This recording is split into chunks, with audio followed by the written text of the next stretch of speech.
So continuing from this morning, Продолжая то, о чем мы говорили сегодня утром,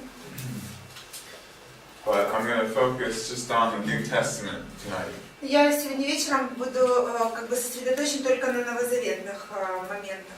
I briefly mentioned just a few things from the New Testament in the morning. Утром я коротко упомянул лишь некоторые моменты по поводу Нового Завета. But I'll go into more detail now. Но я сейчас в деталях расскажу об этом. I mentioned two verses that apply to what we're studying.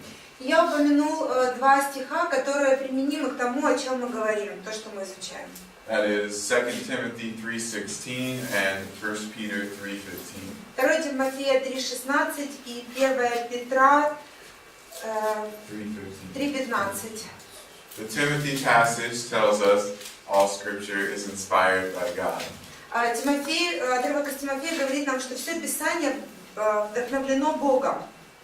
So we should want to understand it, and we should also assume that it is true.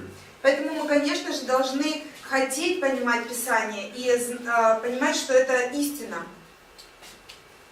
What can this stuff do for us? Что вот это вот все может для нас сделать? Как это поможет нам? It can help us understand the Bible better. Это может нам понимать Библию лучше. And we talked about 1 Peter 3:15. И также мы говорили о 1 Петра 3:15. Peter tells us that we should be ready to give a defense for what we believe. Петр говорит, что мы должны быть готовы дать отчет или защищать то, во что мы верим. And this archaeological material gives us evidence to demonstrate that the Bible is true. И этот материал из археологии помогает нам продемонстрировать, что Библия является истиной. The manuscripts of the New Testament that we have, Манускрипты новозаветные, которые у нас имеются, in many cases are very close to the time they were originally written. очень часто они достаточно близки по времени к тому периоду, когда они изначально были написаны. So when we're talking to skeptics of the New Testament, Поэтому, когда мы разговариваем с людьми, которые скептично настроены по поводу Нового Завета, typically they will not say that it was written hundreds of years after the events it describes. обычно они не утверждают, что Новый Завет написан там сотни лет после тех событий, которые он описывает. Instead, they will claim that it's religious propaganda. Вместо этого они будут говорить, что это просто религиозная пропаганда.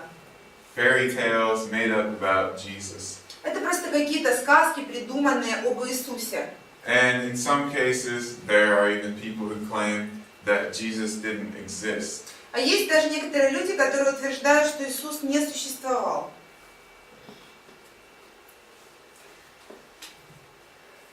In the beginning of the New Testament, right before Jesus is born, Herod is the ruler of the region. В самом начале Нового Завета, еще до того, как Иисус был рожден, Ирод является правителем этого региона. And he rules over this entire area here. И он управляет вот этой всей областью, территорией всей этой.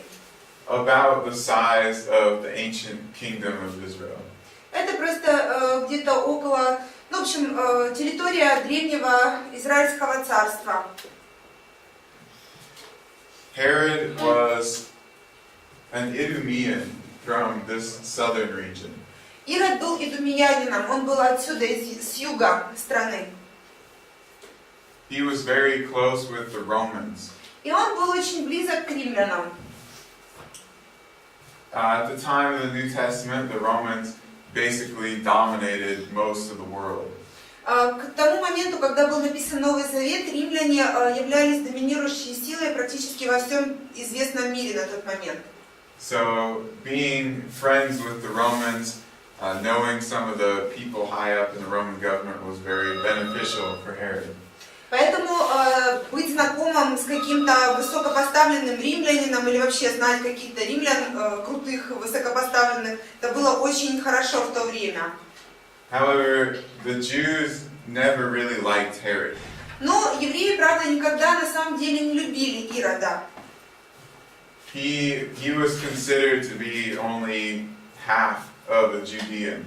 Он считался только наполовину иудеем. And so like the Samaritans, they never really accepted him. И точно так же, как и самарян, его никогда не принимали на самом деле.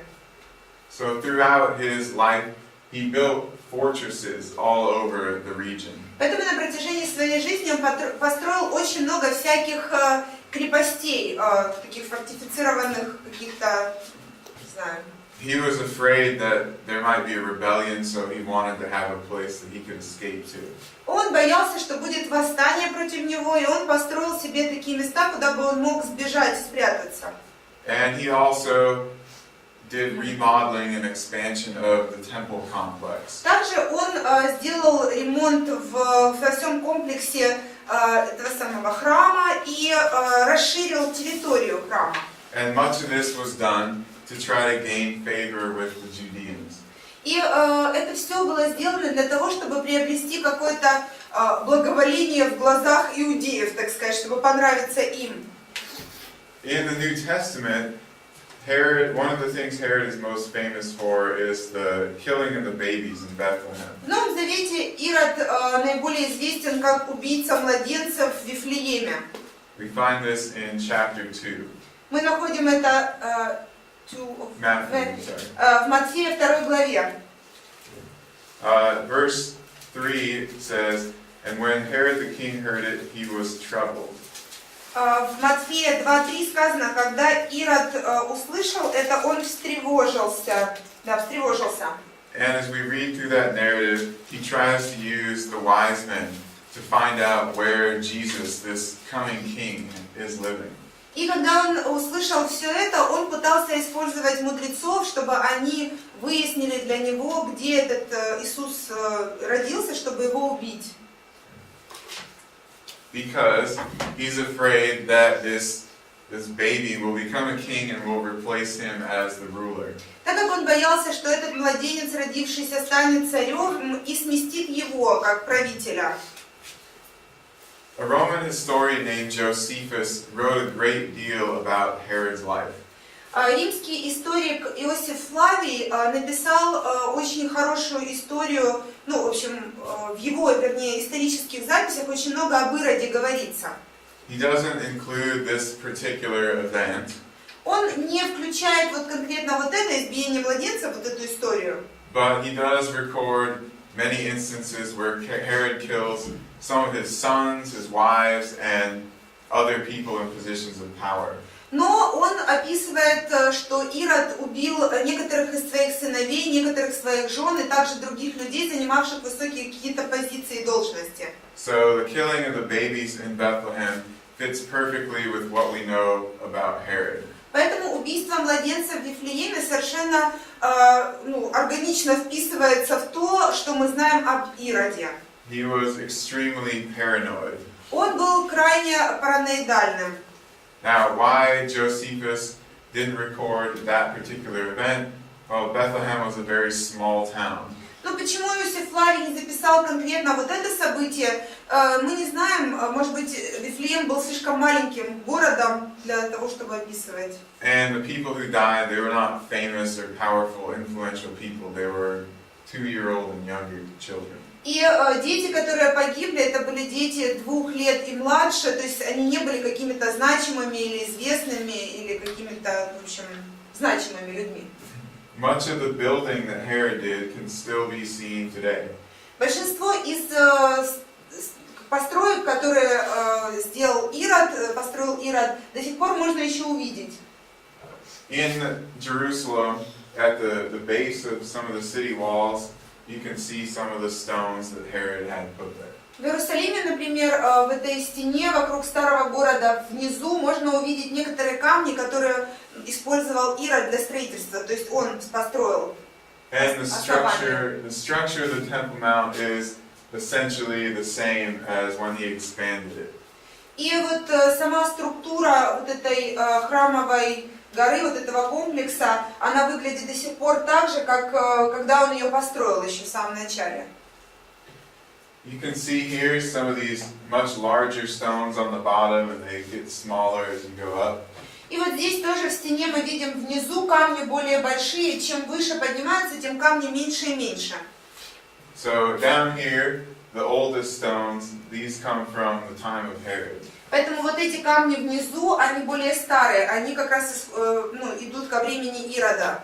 And then we have the early church, and then we have different Arabic, Islamic periods, and so on. Потом здесь период ранней церкви, и дальше идут разные исламские периоды уже, как стена настраивалась и восстанавливалась. This is on top of the Temple Mount. Это на самом верху храмовой горы. And they found many of these Corinthian-style capitals there. И они там нашли много вот этих как верхушек колонн коринфского стиля. When the Romans destroyed Jerusalem in 70 AD, they basically left the Temple Mount in shambles. Когда римляне в 70 году уничтожили Иерусалим, они практически его оставили полностью, разрушенным, камня на камне не было. So a lot of the pieces of the buildings that were there were either in piles on the Temple Mount or just off of it. Поэтому много камней просто там кучами валялись на храмовой горе или вокруг, в общем, были собраны после вот этих событий всех. And some of these columns have been rearranged in an area where they think the Sanhedrin met. И некоторые из этих колонн были как-то переставлены, установлены иначе, и там было место, которое считали, где Синедрион собирался. Which that location started in about 30 AD. Это место они устроили где-то в 30 году до Рождества Христова. So 3 years before the trial and crucifixion of Jesus. AD. Yeah. После, извините, 30-й год по Рождеству Христову, думаю, что-то не сходится в голове. Значит, года за 3 до того, как Иисус, суд был над Иисусом, его распятие было. Not long after Jesus is born, though, Herod the Great dies. Но незадолго до того, как not long after he's born, Herod. Недолго после того, как Иисус родился, Ирод умирает. Maybe 3 years at the most. Может быть, максимум 3 года после его рождения. This is a place called Herodium. Вот это место называется Иродиум, наверное. And it's where Herod was buried. Там, где Ирод похоронен. This is what's left of his sarcophagus. Это то, что осталось от саркофага его. People hated him, so they probably smashed it up right after he was buried. Люди его ненавидели очень сильно, народ его ненавидел, поэтому после того, как он был захоронен, возможно, его саркофаг был разбит. And then his sons took the kingdom. И потом его сыновья захватили власть в царстве. So you see these different colors. It represents what the kingdom was split up into after the death of Herod. Вот видите, разного цвета у нас здесь территория обозначена. Это то, как царство разделилось после смерти Ирода. For example, we're told about Archelaus in the New Testament. Нам сказано в Ветхом Завете Archelaus, what is it? What's his name? Архилай. And Herod the Tetrarch. А там Ирод Тетрарх был, там Архилай правил, а там Ирод Тетрарх. So he ruled over Galilee, where Jesus lived most of his life. Он управлял Галилеей, там, где Иисус жил в основном. Luke tells us another additional detail about the birth of Jesus. Лука нам еще добавляет деталей к рождению, к тому, что говорится о рождении Иисуса. He mentions a Roman official named Quirinius. Он упоминает римского какого-то, должность, на которой человек стоял на должности, его звали Квириний. Luke is the one who mentions all these different Roman officials throughout his gospel account. Лука является тем, кто, когда пишет свое Евангелие, он очень много упоминает всяких римских управителей, всяких людей, которые стояли на должностях высоких. He's probably a Roman and he writes in the Greek historical style. Возможно, он сам является римлянином и пишет в таком греческом историческом стиле. This Quirinius guy, though, he at one point held the highest rank in the Roman Empire. Вот этот Квириний, он в какой-то момент занимал очень высокую должность в Римской империи. Other than being the emperor. Ну, это, конечно, не была должность императора, но что-то было высокое. And Caesar Augustus, he ordered an empire-wide census in 8 BC. Цезарь Август, он заказал произвести перепись в 8 году до Рождества Христова. So by the time it got to Judea, maybe 7 BC. Может быть, когда эта перепись докатилась до Иудеи, это был 7-й год, наверное. This is about the time that Jesus would have been born. Как раз где-то приблизительно в период, когда Иисус родился. And we read in other Roman documents of the time that people were told to go to their ancestral homes. И мы читаем в других древних документах, что людям было сказано, чтобы они отправились в те города, в которых жили их предки. So it was a normal thing that the Romans had people do during a census. И это было обычным делом, то, что требовали римляне во время переписи населения. At this time, Quirinius was a military ruler in the region. В это время Квириний является военным каким-то начальником того региона. And one of the duties of these military leaders was to carry out the census. И одной из обязанностей этих военных лидеров было заботиться о безопасности переписи, чтобы там все прошло нормально. So that's why he's mentioned. Поэтому он и упомянут, Квириний этот. Jesus is born in Bethlehem. Иисус родился в Вифлееме. And there's actually a church commemorating the spot where he was born. И там есть церковь на том месте, ну как бы в память о его рождении поставлена церковь. This is from inside the church. Это внутри церкви. And it's part of a cave underneath the church that tradition says is where Jesus was born. И это как бы часть такой пещеры, что ли, внизу, под церковью. И это часть традиции, что говорит нам о том, что Иисус там именно родился, в этой пещере. Now, some traditions are very late ideas, but some are very useful. Некоторые Are very useful. Некоторые, значит, традиции, они как бы появились уже гораздо позже, но другие, как бы традиционные взгляды и мнения, они очень полезны для нас. This church was built about 300 years after Jesus was born. Эта церковь была построена где-то 300 лет после того, как Иисус родился. But, as I mentioned before, Bethlehem was a very small town, a little village. Ну, как я уже упоминал ранее, Вифлеем является очень маленьким городком, это как деревня такая маленькая. And after the resurrection, Jesus was a very well-known person. И после того, как Иисус воскрес, понятное дело, что он был очень известным человеком, всем известным. So, throughout the generations, these people remembered where things happened.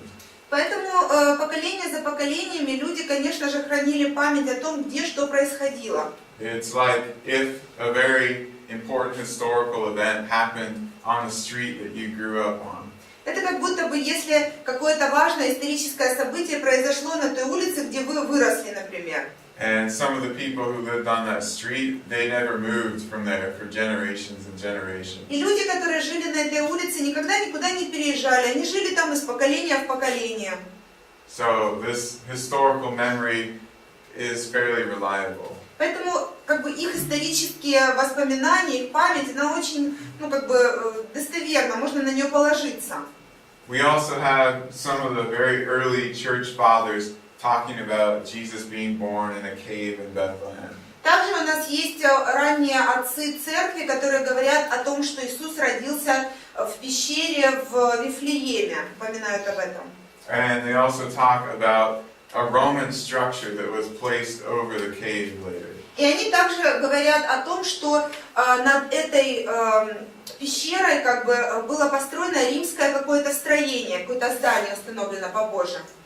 A grove of the god Adonis. Это был It's like a garden, a sacred сад, garden. роща какого-то там бога Адониса. Короче, вот на этом месте было размещено, вон написано, короче, роща бога Адониса, ладно. The Romans actually did this with several different places associated with Jesus. И вообще римляне так поступили с очень многими местами, которые можно ассоциировать с Иисусом. Early on, before Christianity became the official religion of Rome, the government tried to wipe it out. С самого начала, когда христианства еще не было в Римской империи официальной религией, римляне пытались просто избавиться от этой истории, чтобы вообще стереть ее, так сказать. But they actually helped preserve the remembrance of some of these locations. Но таким образом они наоборот как бы помогли сохранить память об этих местах, там где они устанавливали что-то, как раз это были такие места. They did the same thing to the tomb of Jesus. Они также поступили и с гробницей Иисуса. And probably to the pool of Bethesda, where he performed one of his miracles. И возможно также с купальня в Вифезде, там где Иисус совершил чудеса какие-то, определенное чудо совершил. This, by the way, is the type of manger that Jesus would have been placed in. Это, кстати сказать, вот ясли такого типа, скорее всего, в таких яслях родился Иисус. Stone, not wood. Это камень, это не дерево, не деревянные эти ясли были. There's a lot of stone in the area. Soft limestone, it's easy to carve. Там в районе много камня, это мягкий известняк, наверное, или ракушняк, я точно не помню, как это называется, наверное, известняк. И его легко, выдолбить, в общем, всякие из него построить, сделать. But there's not so much wood. Но древесины как раз-таки там нет. Wood that you can actually build with is rare in the region of Judea. Там, в регионе Иудеи, очень мало чего строили из древесины, из дерева. So even if you go there today, almost every building is made out of stone. Даже сегодня, если вы туда отправитесь, вы увидите, все здания, они каменные. Here's the outside of the church. Это вот внешний фасад церкви, можно увидеть так. Now it's been rebuilt and built over through the centuries. Конечно, на протяжении веков она перестраивалась, надстраивалась и так далее. But if you go inside, you can see under the current floor there's actually a mosaic. Но если вы зайдете вовнутрь, вы увидите вот под современным полом, который есть сейчас, там мозаика находится. And this probably dates back to when it was first built. И, возможно, ее можно отнести к тому периоду, когда церковь только была построена изначально. I had mentioned Herod Archelaus earlier. Я также упоминал Ирода Архилай, точно, спасибо. Ирод Архилай. And he's the one who rules over the Bethlehem, Jerusalem area and many other places. Он был тем, который правил над Иерусалимом и в Иудее. In Matthew 2:22, Матфея 2:22, we're told that Joseph heard Archelaus was reigning over Judea. там сказано, что Иосиф услышал, что Архилай царствует в Иудее. And it says he was afraid to go there. И сказано, что он боялся туда отправляться, идти туда боялся. In the Bible, we're not told why Joseph is afraid to go there. В Библии не сказано нам, почему Иосиф боится туда идти. But we know from Roman records that Archelaus was an extremely cruel and brutal leader. Но мы знаем из других римских документов, что Архилай был очень крайне жестоким таким правителем. At one time, he even executed about 3,000 Pharisees. Он однажды казнил 3000 фарисеев, там было такое событие.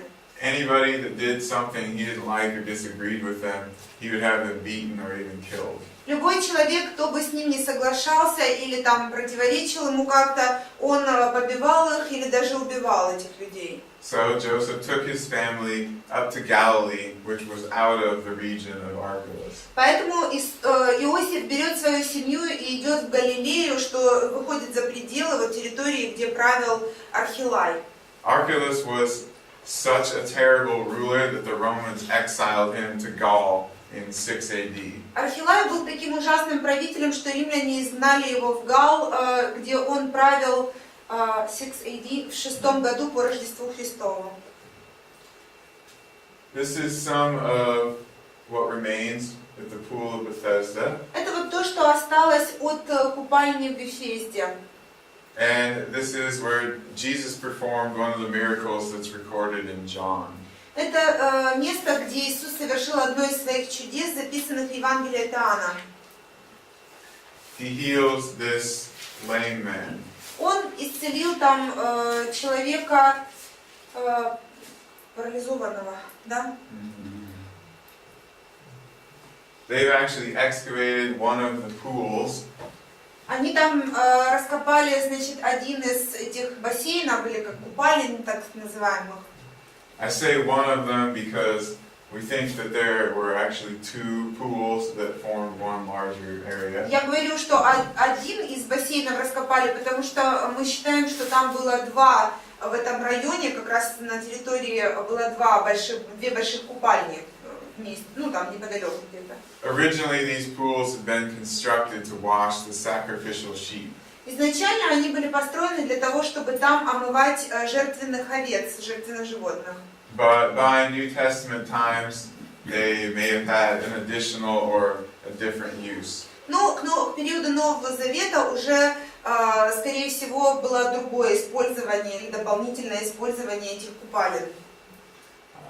Later, the Byzantines, the early church, actually built a church over the pool to commemorate that miracle. Позже византийцы, уже ранняя церковь, значит, построили там на этом месте церковь для того, чтобы, ну, как бы напоминать об этом месте особенном. After the time of the New Testament, in the 2nd century, После уже новозаветных времен, во II веке по Рождеству Христову, there was a shrine to the Greek god of healing, Asclepius, here. там была такая, как бы, ну, не знаю, часовня, как бы не назовешь, в общем, какая-то маленькая храм, посвященный Богу исцеления, языческому Богу исцеления. Склепий, может быть. Что-то со склепом связано.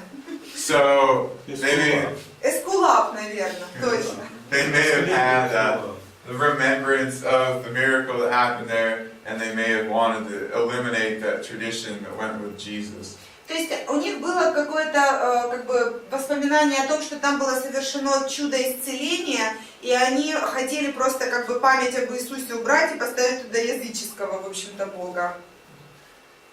Jesus goes back to Capernaum in the Galilee region. Значит, Иисус возвращается в Капернаум, снова в Галилею. And we're told that he was teaching in the synagogue there. И нам сказано, что он учил в синагоге там. This is an ancient synagogue at Capernaum. Это древняя синагога в Капернауме. Now, the one that Jesus taught in is actually directly under this synagogue. Ну, там, где Иисус учил, на самом деле, как раз под вот этой синагогой здание находилось. And it's made out of black stone instead of white stone. И та синагога была построена из черного камня, а не из белого, как эта. You can see the walls if you go to the side of this building. Если выйти за пределы этого здания, то вы увидите на внешней стороне, внизу будут черные камни, как в основании. But this one was so well preserved that they decided to leave it standing. Но вот эта синагога очень хорошо сохранилась, и они решили ее не трогать, оставить вот так, в таком состоянии, хотя она стоит над той. And it gives us a good idea of what that earlier synagogue would have looked like. Но это дает нам хорошее представление о том, как древние синагоги вообще выглядели. The construction style didn't really change between the one that was built earlier and this one. Сам стиль конструкции на самом деле не очень-то отличается от той, которая под ней была. Вот это похоже. We're also told that in this narrative that Peter's house is very close to the synagogue. Также в этом же повествовании нам говорится о том, что дом Петра был достаточно близок к синагоге. And if you go to Capernaum today, you can walk from the synagogue to Peter's house in less than a minute. Если вы придете в Капернаум сейчас, вы поймете, что от синагоги до дома Петра там меньше минуты идти. 2 шага, и ты уже у него дома. Now there's a big church structure that's built over this. Сейчас над его домом как бы построили церковное здание новое, ну вот видите, фундамент, вернее, от него остался, да, там. But originally you could see the foundations of the house and then the ancient churches that were built around it. Но изначально можно увидеть как бы фундамент дома и все те церкви, которые были на этом месте построены одна за другой. Время от времени. So these red walls, those are from Capernaum in the time of Jesus. Вот эти красные стены обозначены, это были стены Капернаума времен Иисуса. And then soon after, they took Peter's house and they made it into this octagonal structure as a church. А потом, достаточно уже в короткий период времени, они построили церковное здание на месте дома Петра, такое восьмиугольное здание. And then later on, when Christianity was legalized, they expanded it. А потом, когда уже христианство было легализовано, было официальным, еще расширили и построили еще большее здание церковное. But inside this house, Но внутри этого дома, on the walls, they found Christian graffiti. на стенах они нашли такие как бы христианские всякие надписи, рисунки. People had written things like Lord Jesus Christ. Люди писали такие вещи: Господь Иисус Христос. Peter's name on there. Имя Петра там написано. And these were in some of the languages they used at that time, like Aramaic, Greek, and Latin, and so forth. И это написано на тех языках, которые тогда использовались широко среди людей: арамейский, греческий, латинский и так далее. So eventually, Peter's house got turned into a meeting place and then a church. Понятно, скорее всего, значит, дом Петра, он превратился очень скоро в здание церкви, то есть место, где собиралась церковь. This is part of the Sea of Galilee. Это часть озера Галилейского или моря Галилейского. And I think about 20 years ago, maybe less, they actually found a boat from the first century in the sea. Где-то немного меньше, чем 20 лет назад, они нашли такую лодку в море Галилейском.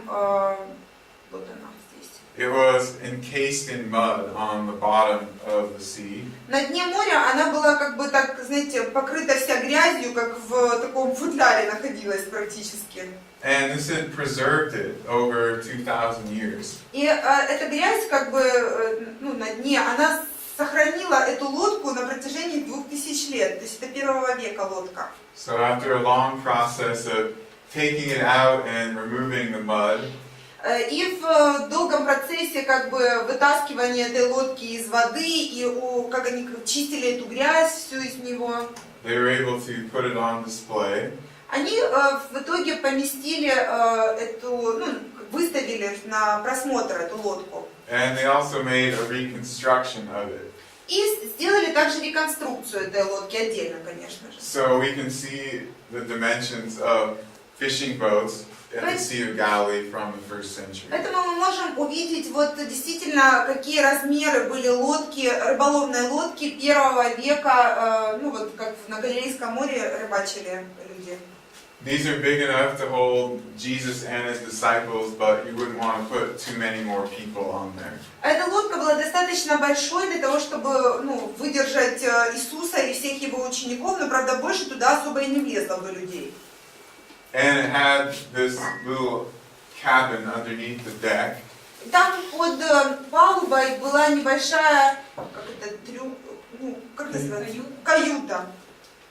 So this is where Jesus would have gone during the storm. И вот, наверное, туда Иисус отправился, когда был шторм, когда он спал, помните? So it wasn't just a little open rowboat. Это не было просто, знаете, обычная такая открытая лодка, где он себе спал. But it also wasn't a giant warship either. Но также это не был огромный какой-то гигантский военный корабль. Later, Jesus goes back to Jerusalem. Позже Иисус возвращается в Иерусалим. And the pool of Siloam is the location of another one of his miracles. И купальня Силаамская — это еще одно место, где он совершил чудо. At this pool, he healed the blind man. Там он исцелил слепого человека. For a long time, we believed that this was the pool of Siloam in the book of John. Долгое время мы считали, что вот это место этой силаамской купальни, о которой говорит нам Иоанн. Although it didn't seem to match up perfectly with some of the ancient accounts in the geography. Хотя не очень совпадало с древними описаниями географическими в других документах. Now we know that this is actually Hezekiah's pool. It connects to Hezekiah's tunnel. На самом деле теперь мы понимаем, что это называется значит, купальня Эзекии, которая связана с системой водопроводной Эзекии, которую Эзекия построил. But just a few years ago, the actual pool of Siloam was discovered. Но всего несколько лет назад настоящая купальня силаамская была обнаружена. So it was built about 100 years before Jesus was born. Она была построена где-то лет 100 до того, как Иисус родился. And it was used until the Romans destroyed Jerusalem. И использовалась до того самого периода, пока римляне не разрушили Иерусалим. But because of its location on a sloping hill, Но из-за того, что она находилась на таком покатом холме, water-carrying silt came down and covered the pool. вода, значит, сходила, когда там вода стекала, то она наполняла эту купальню. So it was lost for 1,900 years. И она, была затеряна, то есть ее было не видно в течение 1900 лет, ее никто не замечал, потому что вода покрывала эту территорию. But you can see the steps people will take these to go down into the water. Но вы видите, вот есть ступени, по которым люди спускались, чтобы зайти в воду в этой купальне. То есть она была так устроена. It's a very large pool. И это очень большой такой бассейн, большая купальня. This is just one edge of it. Это только один край ее. The rest of it that hasn't been excavated yet is underneath an orchard. Остальная часть еще не, раскопки там не провели, она там внизу. And we're not sure if the people who own the orchard will allow it to be excavated. I don't know what is orchard, sorry. It's where they plant fruit trees. Ага, там, значит, какой-то фруктовый сад находится, где остаток этой купальни размещается, и, не знаю, будут ли проводить раскопки, потому что владельцы этого сада могут не позволить. This would have been where the pinnacle of the temple was located. Вот, значит, край, на котором была колонна храма расположена. There was a tower on top of this part of the temple now. Значит, там на этой части храмовой горы была башня такая.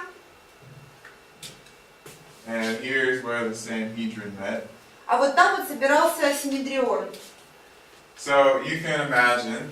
Можете себе представить. A person is about that tall. Вот человек вот где-то такого роста приблизительно. So if Jesus is standing up here, Если Иисус вот там вот стоит, the bottom of the valley is actually way down here. А вот низ долины прямо вот здесь, внизу. So there's no way that a person could survive that jump or that fall. Конечно же, нет никакого шанса, что человек выживет, если он упадет с такой высоты или спрыгнет Which оттуда. is why he would have had to call the angels like Satan was trying to get him to do. Именно поэтому бы ему пришлось тогда призвать ангелов для спасения, как сатана и пытался его убедить, чтобы он прыгнул, и ангелы его спасли бы. As far as we know, this would have been one of the highest points or the longest falls in the entire region. И вот то, как мы знаем, это было самое, высокое место, учитывая высоту башни и внизу вот долина, то есть откуда можно было, то есть вообще самое высокое в этом регионе вот такое падение можно было бы совершить, скажем. Maybe close to 200 meters of a fall. Где-то 200 метров приблизительно или близко к этому вот полет, так сказать, сверху вниз.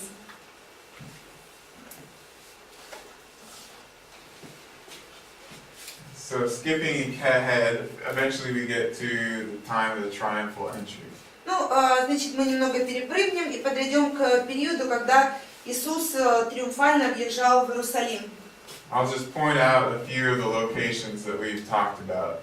Я просто покажу вам пару мест, о которых мы говорили с вами. Pool of Bethesda is right here. Вот там вот это купальня Вифезды. The Pool of Siloam is here. Это Силаамская купальня. The pinnacle of the temple is here. Вот там вот эта колонна храма, с которой сатана пытался уговорить его спрыгнуть. The Sanhedrin met here. Синедрион вот там собирался. And we will talk about the Praetorium. И также мы поговорим еще с вами о Притории. This is where Caiaphas and Annas lived. Вот тут Каиафа и Анна жили. And Jesus goes from Bethpage to Bethany. Иисус идет из, я не помню, как это называется, Вифания. Вифания, угу. И потом Bethany. Вифания. Вот это Вифания получается. And then they had this road that went into the Kidron. И там была дорога, которая вот по Кедронской долине шла. There was actually Поток Кедронский там. a little bridge here. И там был небольшой мост такой. And then they could go up into this gate, the golden gate here. И можно было через этот мост перейти и зайти в ворота золотые. And this was the one place where you would enter into Jerusalem and the temple at the same time. И это были ворота, через которые можно было войти в Иерусалим и в храм одновременно. And that's what Mark says. It says he entered into Jerusalem, into the temple. Это то, как Марк и описывает, что он вошел в Иерусалим, вошел в храм. Войдя в Иерусалим, может быть, вошел в храм или как-то там, надо посмотреть.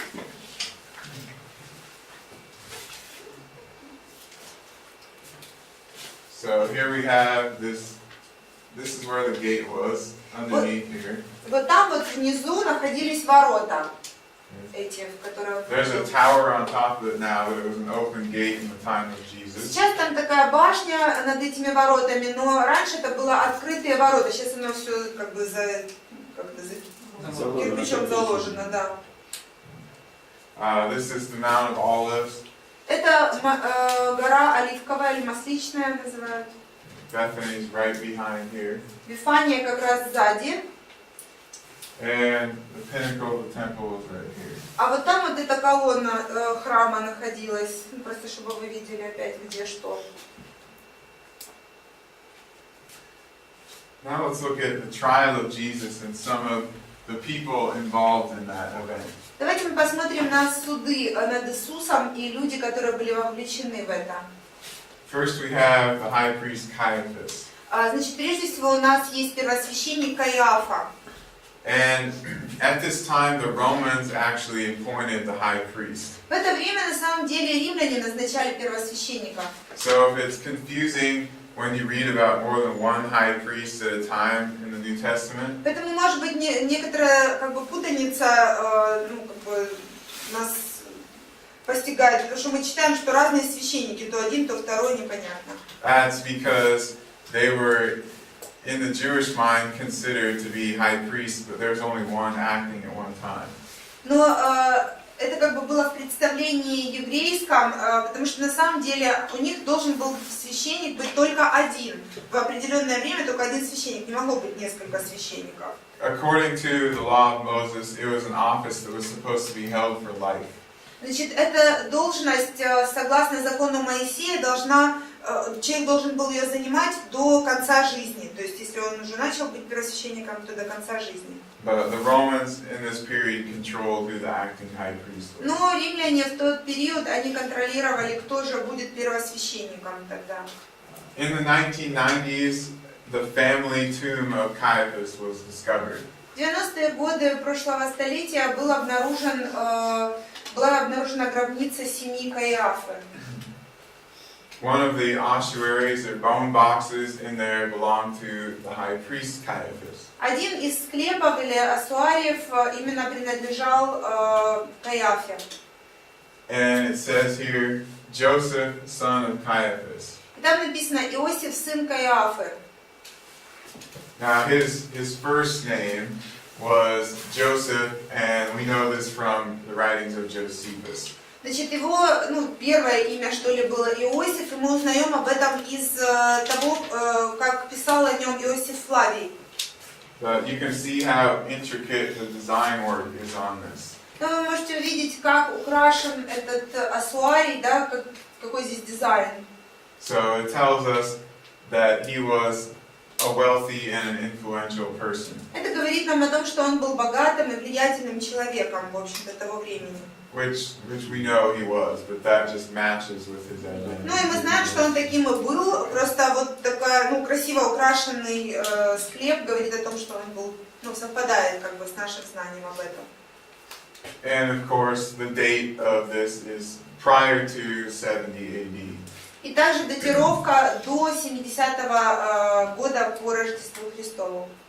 So virtually everyone agrees that this is belonging to Caiaphas, the high priest, who's mentioned in the New Testament. Поэтому практически все согласны с тем, что этот ассуарий принадлежит Иосифу, Каиафе, первосвященнику периода Иисуса.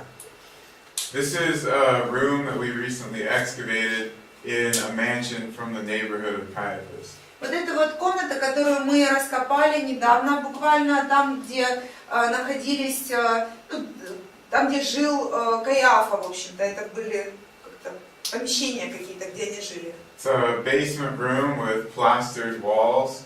Значит, комната эта содержит, опять же, забыла как plastered. Stucco. It's like stucco. It's, they paint. It's not paint, but это как побелка, не побелка, а как штукатурка, короче, штукатуренные стены, все я вспомнила точно, штукатуренные стены. There's a bathtub here, it was intact. И там, значит, как это, ванная, сам этот, омывальница, так сказать. There's a bench integrated into the wall over here. Потом в стену встроена такая лавка, на которой можно было сидеть. And in the next room they had a ritual bath.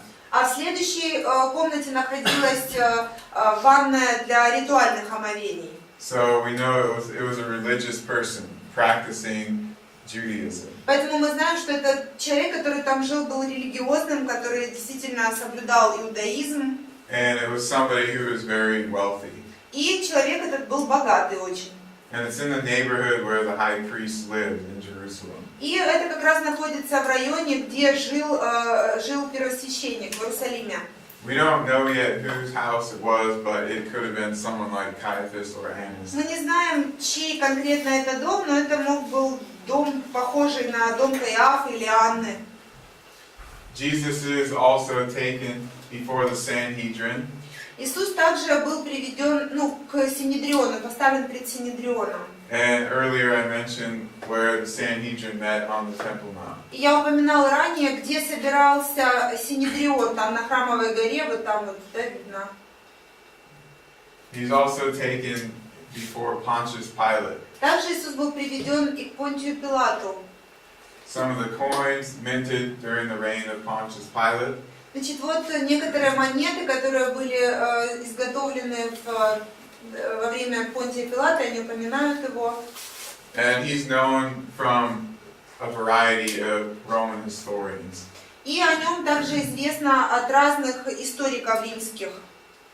О Понтии Пилате, в смысле. This particular inscribed stone was done by Pilate himself. Вот этот камень конкретно сам Пилат изготовил. And По on его it, приказу, в смысле. we are given his full name plus his title. И там указано его полное имя, его титул. Prefect of Judea. Префект Иудеи. Now, not only does this attest to Pilate's existence and his position, И это не только свидетельствует о существовании Понтия Пилата и о его должности, but it gives us the exact title that he used. но дает нам абсолютно точно название его должности. And this title is in agreement with the Greek word that Luke uses for Pilate. Yes.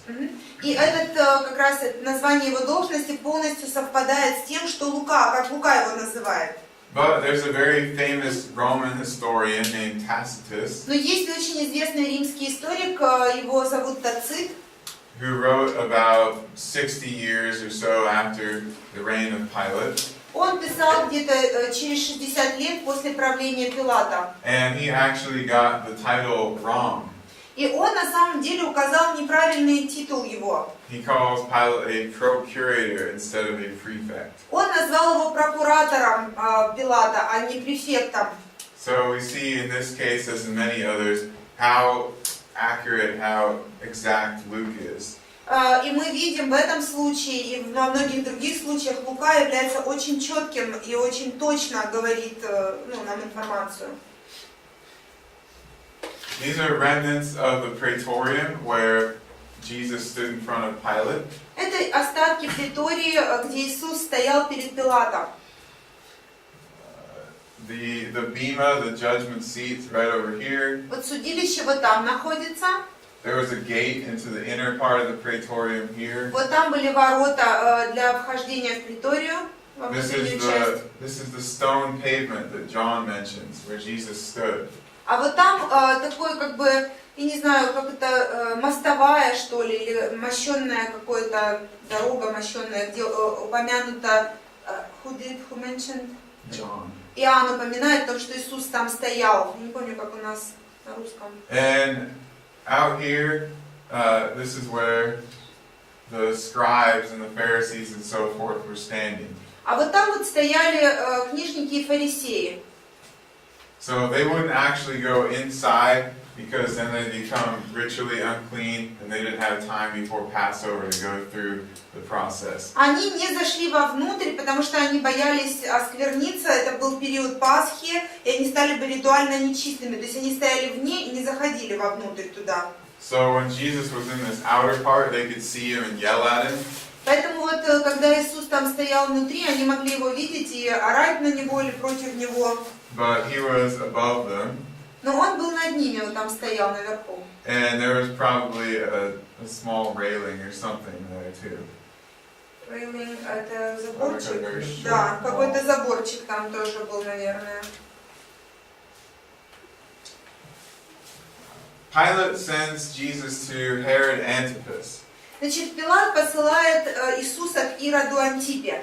because he doesn't want to have to deal with either crucifying Jesus or setting him free. Потому что он не хочет иметь дело ни с распятием Иисуса, ни с тем, чтобы его освободить.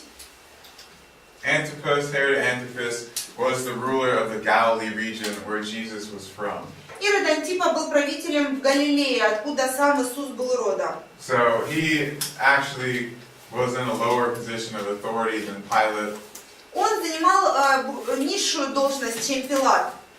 And he ended up doing nothing. Ну, в итоге он вообще ничего не делал. But we have here one of the coins that he minted. Но вот у нас есть монеты, которые он чеканил. It says Herod Tetrarch. Там написано Ирод Тетрарх. And that's exactly what Luke calls him. И именно так его и называет Лука. Тетрарх, Ирод был тетрархом в Галилее. That was his title. Это был его титул, его должность. And we have many, many coins from his reign. И у нас есть очень много монет, оставшихся от его правления. Because he was in power for over 40 years. Потому что он находился у власти больше 40 лет. And he's also mentioned by some other Roman historians. И он также упоминается некоторыми другими римскими историками. And then finally we have here this ossuary or bone box of James. И в итоге вот что у нас еще есть такой ассуарий или склеп для костей Иакова. Now, normally, if they had an inscription, it would just mention the name of the person who was buried there. Обычно на таком ящике писали имя человека, который там похоронен. But in some cases, they also mention the name of the father. Иногда также они упоминали имя отца. However, almost never do they mention the brother. Но, тем не менее, брата уж точно никогда не упоминали.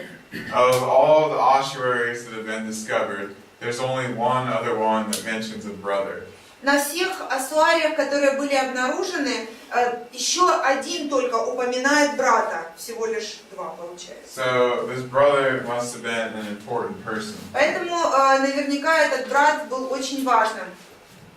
Now, why do we think that it's the ossuary of James mentioning the Jesus of the Bible? Почему мы считаем, что это we think that it's this Yeah, why James? do we think that? Почему мы думаем, что это именно склеп Иакова, о котором мы знаем из Библии? So it's from Jerusalem in the 1st century. Потому что это из Иерусалима, 1 столетие, Actually before the destruction of the temple. до разрушения храма. And James was martyred a few years before the temple was destroyed. А Иаков был убит за несколько лет до разрушения храма. We have these specific names all in the correct relationship. Вот эти имена, которые написаны на склепе, они все написаны в правильной связи друг с другом, родственной связи. And Jerusalem wasn't that big of a city at this time. Но и тоже в тот период Иерусалим не был уж слишком большим городом на самом деле. A recent statistical analysis Недавний статистический анализ came up with the number 1.7 people matching that description in Jerusalem of the 1st century. говорит нам о том, что 1,7 человека приблизительно попадают под описание, вот, которые нашли написанным на склепе. So probably only one person really matching that description. Ну, на самом деле, наверное, 1 человек всего лишь. Понятно, что не 1,5 землекопа, а всего лишь 1 человек подходит туда под это описание. This is the most famous James that we know at this time, the most famous Jesus that we know at this time. И это самый известный Иаков того времени, которого мы знаем, и самый известный Иисус того периода, которого мы знаем. So this would be an inscription mentioning Jesus from the 1st century. Поэтому это надпись, которая упоминает Иисуса, и этот склеп с 1 века. It's an idea of crucifixion here.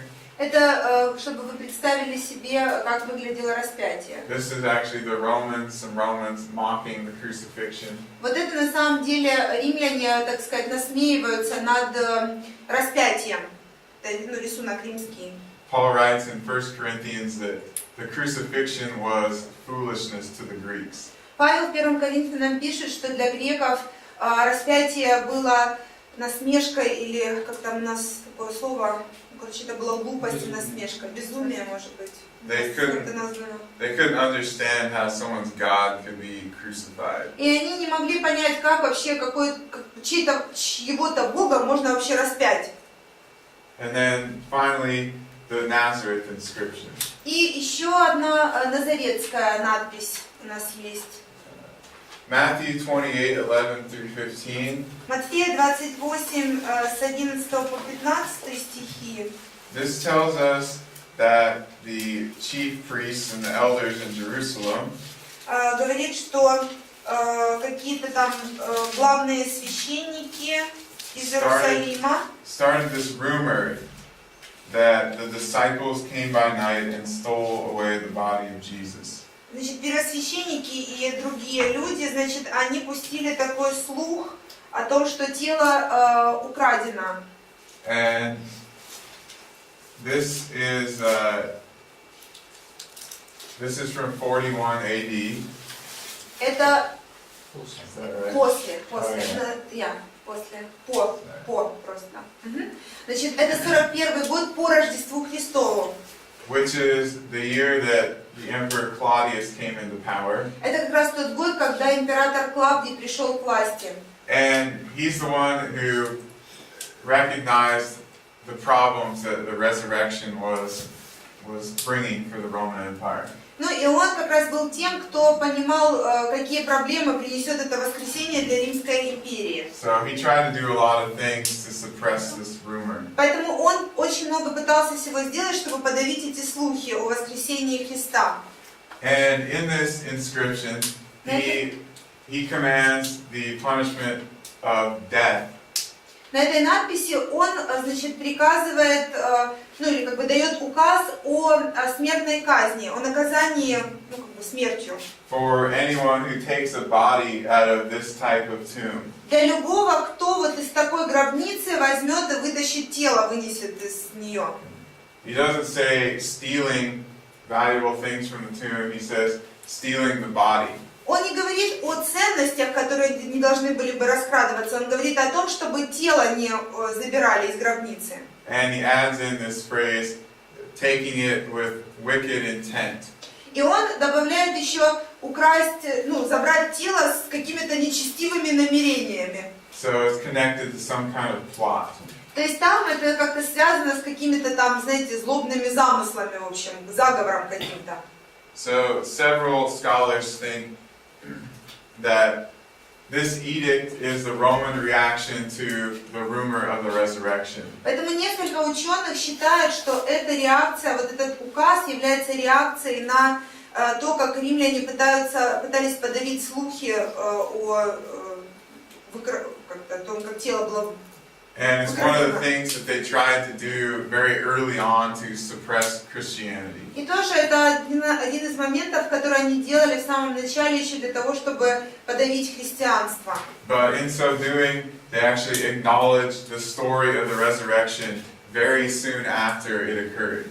Но делая так, поступая так, они как раз-таки наоборот подтверждают то, что, ну, это было, во-первых, очень быстро после события, да, случившегося. То есть и таким образом они подтверждают, что воскресение имело место. Sergey, would you close in prayer for us? Сергей, помогите, пожалуйста. Слава и хвала тебе, Господи Бог наш, мы благодарим Тебя за то, что Ты любишь нас, за то, что Ты благословляешь нас, мы благодарим Тебя за этот урок, который мы получили от Тебя, потому что это и свидетельство того, что Ты был на этой земле, что Ты все это сделал, Господи, и вера наша еще более и более утверждается, мы благодарны Тебе. Мы благодарны Тебе, чтобы Ты и благослови нас дальше, Господи, чтобы мы могли нести, Господи, свидетельство о Тебе, всем людям. Тебе за все пусть будет слава. Аминь.